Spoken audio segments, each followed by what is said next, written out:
दुनिया में बड़े बड़े बादशाहों की, रॉयल फैमिलीज के अंदर दुनिया में बड़ी बड़ी मुकद्दस अजीम हस्तियां पैदा हुई, लेकिन अल मसीह कलमाए खुदा यीशु मसीह जैसी पैदाइश हिस्ट्री में कहीं नहीं मिलेगी आपको। उसकी पैदाइश मौजज़ा थी, ना कि उसकी पैदाइश मौजज़ा थी, वो खुद भी मौजज़ात का मंबा था।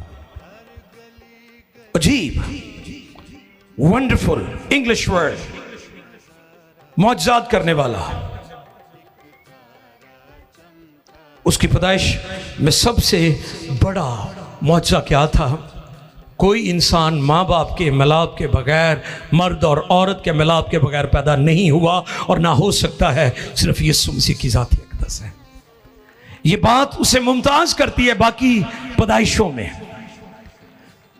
सारी मुकद्दस हस्तियों के लिए खुदा का शुक्र, लेकिन यीशु जैसी पैदाइश कहीं नहीं है। और फरिश्ते ने पैगाम दिया था, जिब्राइल फरिश्ते ने। जिब्राइल क्या कहता? तेरे बेटा होगा। हालेलुया। मुकद्दस मरियम को कहा, हाँ जी, वो मौलूद मुकद्दस खुदा ताला का बेटा कहलाएगा। हालेलुया। किसने कहा? जिब्राइल फरिश्ते ने।